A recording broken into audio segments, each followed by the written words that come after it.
बिस्मिल्लाहिर्रहमानिर्रहीम। अस्सलाम वालेकुम। आप देख रहे हैं DDP एनालिटिका।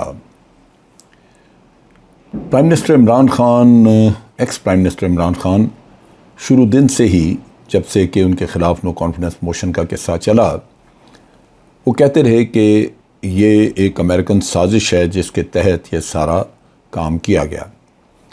उन्होंने वो केबल भी लहराई जो कि जलसे में उन्होंने दिखाई, और वो केबल बाद में नेशनल सिक्योरिटी कमेटी ने भी देखी और उन्होंने उस पर कहा कि ये पाकिस्तान के मामलात में मदाखलत है। लेकिन उसमें ये भी कहा गया कि कोई साजिश के शवाहिद नहीं मिले। लेकिन वक्त के साथ ये शवाहिद जो हैं वो आहिस्ता आहिस्ता सामने आते भी जाएंगे और आ भी रहे हैं। पहले दिन से ही प्राइम मिनिस्टर को ex prime minister Imran Khan को कोई शक नहीं था कि ये साजिश बाहर तैयार हुई, क्योंकि वो केबल जो है वो साजिश के ताने बाने तो नहीं बताती, लेकिन वो साजिश की तरफ इशारा ज़रूर मिलता है कि ये धमकी ऐसे नहीं है। इस धमकी को अमली जामा पहनाने के लिए आपके अपनी सफ़ों में मीर जाफ़र, मीर सादिक मौजूद हैं और वही हौसला देते हैं अमेरिका को कि वो ये काम कर ले। लिहाजा हमें इस चीज़ का कोई शुबा नहीं रहना चाहिए। जो बहुत सारी इन्फॉर्मेशन जो PTI बात करती है उसमें 3 दफ़ा के वज़ीर-ए-आज़म हमारे मोहतरम मियाँ नवाज शरीफ, उनका ज़िक्र आता है कि बाहर के राब्ते रवाबत वो और अंदरूनी यहाँ पे साजिश चलाने के लिए आसिफ जरदारी सरगर्म थे। इनके लिंकेजेस बाहर की क़ुव्वतों के साथ कैसे, या अमेरिका के साथ कैसे। अमेरिका ज़्यादातर ऑपरेट करता है बरतानिया के ज़रिए, और बरतानिया में चूँकि ये मौजूद हैं लोग, तो इस वजह से वहाँ पे काम करना आसान है। ये मोहरे मियाँ नवाज शरीफ और जरदारी, ये सबसे आसान मोहरे हैं। उसकी वजह ये है कि जो इल गॉटन वेल्थ है सारी, वो सारी इनकी बाहर है, बरतानिया में है या यूरोप के मुल्कों में, अबू धाबी, दुबई में। चुनाचे अमेरिका को ये सारा, अमेरिका बरतानियन को सब पता होता है कि ये पैसा जो है वो कैसे बनाया गया, और उनको इन हजरात को काबू करना या ब्लैकमेल करना उनके लिए मुश्किल नहीं होता है, क्योंकि अगर वो राज खोल के सामने रखते हैं तो कोई फिर इनकार नहीं कर सकेगा और ये लोग फंस जाएंगे, पैसा भी जाता रहेगा। लिहाजा इनसे वो अपना काम निकलवाते हैं। अब जो बात ये चली ज़्यादा, फिर दोबारा एक ऐसी वीडियो आई, डॉक्टर रेबेका ग्रांट हैं जो कि एक IRIS के नाम से एक अदारा चलाती हैं, और अमेरिका में एक वो थिंक टैंक है। इससे पहले वो कांग्रेस के साथ भी एक थिंक टैंक चलाती रही हैं जो कि हुकूमत का फंडेड था, और हुकूमत में बहुत सारा इन्फ्लुएंस भी रखती हैं। वो इन चीज़ों को बड़ा करीब से देखती रही और जानती हैं कि अमेरिका जो है वो क्या कर रहा है।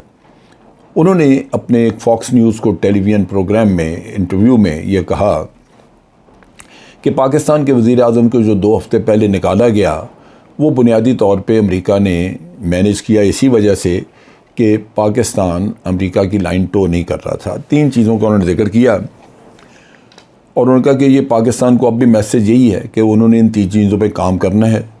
एक तो ये कि पाकिस्तान को रशिया की बजाय यूक्रेन को सपोर्ट करना होगा इस जंग में जो कि चल रही है दोनों के दरमियान। और फिर ये कहा कि जो रशिया के साथ डील वगैरह करने का पाकिस्तान सोच रहा है कि उसको 30% सस्ता तेल मिलेगा या गंदम, ये वो, तो इसको पाकिस्तान को फ़ौरन भूल जाना चाहिए, ये नहीं होगा। इसी तरह उन्होंने कहा कि जो चाइना के साथ पाकिस्तान ने बड़े करीब ताल्लुकात रखे हुए हैं, करीबी, इनको भी थोड़ा कम करना होगा। और आखिर में उन्होंने कहा कि जो अमेरिकन पॉलिसीज़ हैं उनको सपोर्ट करना होगा, और पब्लिक में एक अमेरिकन इमेज जो है वो बिल्ड करना होगा। ये उन्होंने उसमें ज़िक्र किया कि चूँकि इमरान खान ये नहीं कर रहे थे तो इस वजह से उसको जाना पड़ा। अब ये कोई सरकारी स्टेटमेंट तो नहीं है, ये हम नहीं कह सकते कि अमेरिका की ये ऑफिशियल स्टेटमेंट है, और अमेरिका ने ऑफिशियली डिनाई भी किया। लेकिन लाजमी बात है कि इस तरह की करतूत को कोई भी तस्लीम तो नहीं करता। ये कभी किसी ज़माने में जाके जब इंटेलिजेंस पेपर्स वगैरह आपके डाउनग्रेड होंगे तो फिर उस ज़माने में ये चीज़ें सामने आएंगी और पता लगेगा कि साजिश क्या थी। लेकिन हमेशा आप अपने तौर पे यहाँ पे या इंक्वायरी करके या उसके ताने बाने आप जैसे भी एनालाइज करें, एनालिस्ट वगैरह आपके सामने रख सकते हैं, तो अंदाज़ा हो जाता है कि ये कोई साजिश थी। अब इस साजिश में अगर तहकीकात हो जाती तो शायद यही मामला कुछ पता लग जाते। बहुत सारे लोग कहते हैं कि इंटेलिजेंस एजेंसीज़ ने जब कह दिया कि उनके पास कोई शवाहिद नहीं है तो तहकीकात होंगी कैसे। तहकीकात इस तरह होंगी कि जैसे सुप्रीम कोर्ट को रिक्वेस्ट करते रहे इमरान खान कि वो कमीशन बना दें, तो एक कमीशन जब बनता है तो कमीशन लाजमन शिकायत को निंदा को बुलाएगा। वो इमरान खान को बुलाएंगे और उनको कहेंगे कि जी आप इल्ज़ाम लगा रहे हैं कि ये साजिश थी, तो आप शवाहिद दें, तो वो लाजमन कुछ ना कुछ बताएंगे। आखिर वो कह रहे हैं कि जी हमें पता है कि ये साजिश थी, तो फिर कोई वजह तो होगी, कोई चीज़ें होंगी। लेकिन जब तक आप एक इन्वेस्टिगेशन नहीं करते तो ज़बानी मेरा कह देना, किसी और का कह देना कि कोई शवाहिद नहीं, वो बात बनती नहीं। उससे हो सकता है शवाहिद ना हो सकता है इमरान खान के पास भी ना वो शवाहिद हो, लेकिन तहकीकात तो होनी चाहिए। आपको याद होगा कि जब नवाज शरीफ के वक्त में डॉन लीक्स हुई थी तो इंटेलिजेंस के पास सारी इन्फॉर्मेशन थी, इंटेलिजेंस के पास हर तरह के सबूत शवाहिद मौजूद थे, लेकिन उसके बावजूद असूली तौर पे ये तय हुआ कि कमीशन बनाया जाएगा जो कि तहकीक करेगा और वो फिर बताएगा कि कौन ज़िम्मेदार है। सो इंटेलिजेंस के कह देने पे हम इन लोगों को सज़ा नहीं देंगे। नतीजा ये कि हुकूमत वक्त ने अपनी मर्ज़ी का कमीशन बनाया और फिर उसमें वो दाएँ बाएँ चीज़ें गोल कर गए। बासूरत तहकीक का तरीका तो यही है कि आप बाकायदा कमीशन बनाएं और जो इल्ज़ाम लगाता है उसको बुलाया जाए कि भाई तुम आके शवाहिद दो, और वो शवाहिद दे। फिर इस जो ये इंटरव्यू नशर हुआ, इसके बाद पीटीआई बड़ी हद तक वो अपने आप को इस मामले में वाज़े और जस्टिफाइड समझती है कि वाकई ये साजिश थी, और मेरा ख़्याल है कि किसी हद तक दुरुस्त भी नज़र आता है इस वजह से कि एक इतना बड़ा एनालिस्ट और एक अदारे का हेड, और फिर वो जिसने कि रैंड कॉरपोरेशन को चलाया हो जो कि अमेरिकन गवर्नमेंट फंडेड अदारा है और बड़ा करीब रहा हो हुकूमत के सर्कल्स में, और जिसने बेशुमार इस तरह के रिजीम चेंजेस देखी हों, अमेरिका ने जिस तरह इंजीनियर की हों, तो उसके कहने को बेवक़्त आप नहीं कर सकते। सो मेरा ख़्याल है कि इस लिहाज से आज पीटीआई के स्टांस को बहुत स्ट्रेंथ मिलती है कि डॉक्टर रेबेका ग्रांड ने ये वाज़े तौर पे कहा कि इमरान खान को इस चीज़ की सज़ा दी गई कि वो एक ऐसी पॉलिसी बनाना चाहता था जो उसके अपने मुल्क के मुफाद में तो थी, लेकिन अमेरिका के मुफाद में नहीं थी, या अमेरिका की फ़ॉरेन पॉलिसी को वो सपोर्ट नहीं करती थी। नतीजा ये कि इमरान खान को अपनी हुकूमत से हाथ धोने पड़े। अब ये हाथ धोने का किस्सा इमरान खान का नहीं, मैं समझता हूँ ये पाकिस्तान का नुकसान हो। एक तो पाकिस्तान का इमेज बर्बाद हुआ कि आपने इस तरह, हमारे यहाँ इस तरह के मीर जाफ़र और मीर सादिक मौजूद थे जो मिल गए बाहर से और हुकूमत बदल गई, आप क्या एतमाद कर सकते हैं। और फिर ये कि जहनीत आपको पता है, शहबाज शरीफ साहब ने ये इसी किस्से से थोड़ा पहले, इसी जब ये नो कॉन्फिडेंस चल रही थी, नो कॉन्फिडेंस मोशन, तो उन्होंने कहा था कि बेगर्स कांट बी चूज़र्स, यानी दूसरे लफ्ज़ों में उन्होंने तस्लीम कर लिया था कि अमेरिका जो हुक्म करेगा हम सर तस्लीम हम करेंगे, मानेंगे। उन्होंने अपने आप को बैगर डिक्लेयर किया और बैगर ही पूरी कौम को जाहिर किया, जो कि बड़ा शर्मनाक लफ्ज़ था। आपने कर्ज़ा लिया, कर्ज़ा माफ़ नहीं हुआ, वो कर्ज़ा तो आपने अदा करना है, तो बैगर आप कैसे हो गए। लेकिन बहरसूरत उन्होंने अपने आप को और अपनी कौम को बैगर के तौर पे पेश करके ये वाज़े कर दिया कि हम ये खेल नहीं कर सकेंगे। अगर शहबाज शरीफ प्राइम मिनिस्टर हैं तो इसका मतलब ये है कि वो अमेरिका से जो कुछ भी हुक्म मिलेगा वो उसको पूरा करेंगे। सो ये एक चीज़ वाज़े नज़र आती है। इमरान खान ने अभी अपनी जो स्टेटमेंट दी उसमें उन्होंने बाइडन से क्वेश्चन किया कि आप बताएं, ये जो पाकिस्तान में रिजीम चेंज का आपने सारा ड्रामा किया और ये सारा कुछ किया, इसके नतीजे में आपको क्या मिला? क्या अमेरिका की पॉलिसीज़ पाकिस्तान में ज़्यादा पॉपुलर हो गई? क्या पाकिस्तान के अवाम ने अमेरिका को पहले से ज़्यादा सपोर्ट करना शुरू कर दिया? क्या आज अमेरिका की पॉपुलैरिटी पाकिस्तानी अवाम में बढ़ गई? सो नज़र आता है कि अमेरिका भी इसमें लूज़र है, क्योंकि पॉपुलर गवर्नमेंट्स को जब आप निकालते हैं तो अवाम के अंदर आने वाली हुकूमत की पजीराई नहीं रहती। अब हुकूमत जो बैठी हुई है ये करप्ट हुकूमत है, सो नेचुरली ये बहुत सारी चीज़ें मानेंगे, कर देंगे, अमेरिका को वक्ती तौर पर फ़ायदा हो जाएगा, लेकिन एंटी अमेरिका सेंटिमेंट्स जो हैं वो पाकिस्तान में बहुत ज़्यादा बढ़ेंगे और बढ़ भी रहे हैं। रोज़ाना की बुनियाद पे एहतजाज हो रहा है। सो आज उनको एक ओबीडियंट गवर्नमेंट मिल गई जो कि उनके अहकामात पे पूरी तरह अमल करेगी, लेकिन ये चीज़ें पाकिस्तान के मुफाद में नहीं। हम किसी भी सूरत में ये सोच नहीं सकते कि चाइना जो कि हमारा एक रिलायबल दोस्त है और सदियों से उम्रों से हमारे साथ उसके ताल्लुकात बड़े मजबूत रहे हैं और कभी भी उनमें कोई झोल नहीं आया, और हम अमेरिका की खातर उन ताल्लुकात को डाउनग्रेड कर दें, ये कैसे हो सकता है। रशिया के साथ ट्रेड वगैरह का मसला तो ठीक है कि वो वक्ती तौर पे आप पेंड कर सकते हैं, अव्वल तो वो भी नहीं करना चाहिए। भारत ने जिस तरह का है, आपको भी और यूरोप के कई मुल्कों ने, जर्मनी ने कहा है कि हम रशिया से तेल और गैस लेने और लेते रहेंगे। हम क्या करें, किधर जाएं? अगर ये बंद कर देंगे तो आपके सैंक्शंस अपनी जगह पे, हमारा क्या बनेगा? तो पाकिस्तान अपने मफाद में ये कह सकता है कि जिस तरह आप दूसरे मुल्कों को इजाज़त दे रहे हैं, हम भी ले रहे हैं और हम इसकी पेमेंट का रशिया के साथ अरेंजमेंट तय करेंगे। ज़रूरी नहीं है कि हम डॉलर्स में पेमेंट करें, वो रूबल में मांगते हैं, रूबल में हो सकती है, ये पाकिस्तानी रुपए में भी बातचीत हो सकती है। सो ये जो मसला है ये अब मुल्क के मफाद का है। देखना होगा कि क्या शहबाज शरीफ इस चीज़ को फॉलो करते हैं। मेरा नहीं ख्याल कि वो कर सकें, क्योंकि उनकी हुकूमत की बुनियाद इसी चीज़ पे है कि पाकिस्तान का नुकसान करो लेकिन अमेरिका की खिदमत ज़रूर होनी चाहिए। इमरान खान ने फिर चीफ जस्टिस से अपील की कि आपको ये तहकीक करनी चाहिए और होना चाहिए था, लेकिन मेरा नहीं ख्याल कि कोई इस पर तहकीक करेगा, क्योंकि जब कमेटी बैठ जाए, तहकीकात हों और फिर कुछ शवाहिद निकल ही आएँ तो फिर हुकूमत को लाजमन शर्मिंदगी होगी, क्योंकि इसमें मियाँ नवाज शरीफ का और ज़रदारी वगैरह का इनके रोल निकल आएंगे, सामने आ जाएंगे, चीज़ें पता लग जाएंगी। इसमें एक और जो बड़ी इम्पॉर्टेंट चीज़ है,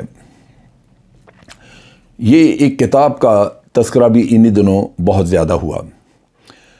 वो जो तस्करा है किताब का वो यूं है कि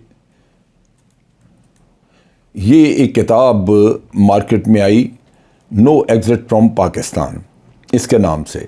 अब ये जो नो एग्जिट फ्रॉम पाकिस्तान है, ये किताब, इसमें बहुत सारी चीज़ें उन्होंने रिवील की हुई हैं। इस किताब में जो कि लिखी गई है नो एग्जिट फ्रॉम पाकिस्तान, ये एक अमेरिकन ऑथर हैं डैनियल मर्क, उन्होंने लिखी है। अब इससे जो पता लगता है वो बड़े एक, यानी इसी जो हमारे यहाँ नो कॉन्फिडेंस वोट के ज़रिए जो निकाला गया है इस हुकूमत को, उससे इसकी रेलेवेंस बड़ी मिलती है। बहुत सारी आपको उससे लगता है कि इनका आपस में कुछ ताल्लुक़ मौजूद है।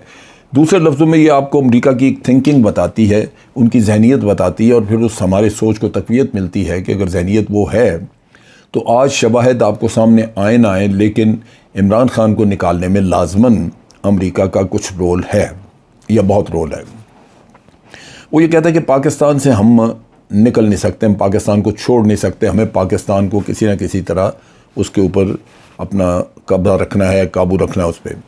वो ये कहता है कि पाकिस्तान एक न्यूक्लियर स्टेट है, फिर इनका मिज़ाइल प्रोग्राम बहुत बड़ा मिज़ाइल प्रोग्राम है, और उसको अगर हम ज़हन में रखें तो हमें तो लगातार पाकिस्तान पे नज़र रखनी होगी। अगर नज़र ना रखें तो उससे हो सकता है कि बाहर उनके ख्याल में भारत होगा या कोई उसके लिए अमन का या जंग का ख़तरा हो। दूसरा रीज़न वो ये देता है कि पाकिस्तान वो वाहिद मुल्क है जिसकी चाइना के साथ बहुत गहरी मिलिट्री और सिविल लीडरशिप के साथ टाइज़ हैं, ताल्लुकात हैं। वो ये समझता है कि इन ताल्लुकात की वजह से अमेरिकन मफादात को नुकसान पहुंच सकता है, लिहाजा इन ताल्लुकात को डाउनग्रेड रखने के लिए कि चाइना के साथ पाकिस्तान बहुत करीब ना जाए, हमें पाकिस्तान को किसी न किसी तरह काबू करके रखना होगा। तीसरा रीज़न जो वो देता है कि पाकिस्तान की आर्मी बहुत बड़ी और मजबूत आर्मी है, और अगर इस आर्मी के ऊपर नज़र ना रखी जाए तो हो सकता है कि ये इस खित्ते को डिस्टेबलाइज़ करें। यानी दूसरे लफ्ज़ों में अगर मजबूत पाकिस्तान है, मजबूत आर्मी है पाकिस्तान की, तो पाकिस्तान हो सकता है कि अपने मसाइल या अपने जो तनाज़ात हैं उनको अगर पुरअमन तरीके से हल नहीं कर सका तो जंग की तरफ जाए, जो पहले होता भी रहा है। लिहाजा उसके ख़्याल के मुताबिक पाकिस्तान आर्मी के ऊपर भी नज़र रखनी चाहिए, क्योंकि ये मजबूत आर्मी है और ख़ित्ते में जंग की तरफ जा सकती है। फिर वो ये भी कहता है कि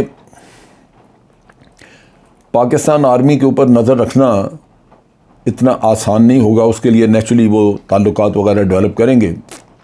लेकिन वो कहता है कि बहुत साल पहले ये हमने फ़ैसला कर लिया था कि इन कामों को करने के लिए हमें पाकिस्तान में किसी न किसी तरह पाकिस्तान को डिस्टेबलाइज रखना होगा।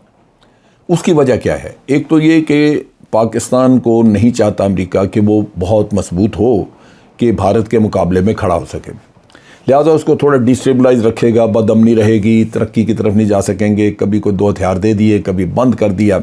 नतीजा ये कि पाकिस्तान एक तरह से डिपेंडेंट ऐसा मुल्क रहेगा जिसका इन्हसार रहेगा बाहर की क़ुव्वतों पे, और अमेरिका उसमें अपना रोल प्ले करता रहेगा।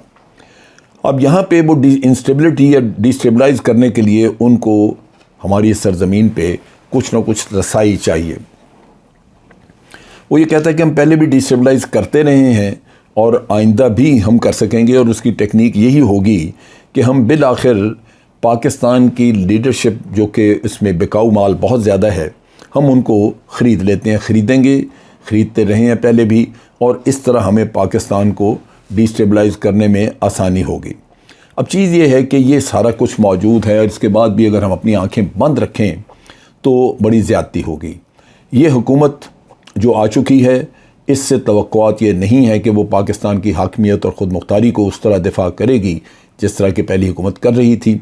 नतीजतन कि ये अब पाकिस्तान के अवाम के कंधों पे ही बोझ होगा कि वो अमेरिका को उसकी अपनी हैसियत दिखाएं और पाकिस्तान के मामले में इस अहमियत को बावर कराएं पूरी दुनिया को कि जो पॉलिसी हमने अडॉप्ट की थी कि हम दुनिया के तमाम ममालिक के साथ ताल्लुकात रखना चाहते हैं, और जहां हमें अपना फ़ायदा नज़र आए हम वहाँ से चीज़ें भी ख़रीदेंगे, जैसे रशिया से हम ले रहे थे, तो वो हमें किसी की तरफ देखना नहीं है, वो हम करेंगे चूँकि वो पाकिस्तान के मुफाद में है।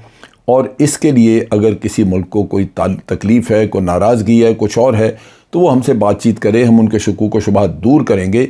लेकिन ये नहीं कि पाकिस्तान के मफादात को कमज़ोर करके या उनको कुर्बान करके हम किसी और के मफादात का तहफ़्फ़ुज़ करते रहें, ये ना हो सकेगा। आज के लिए इतना ही। अफ़वाज पाकिस्तान ज़िंदाबाद, पाकिस्तान पाइंदाबाद।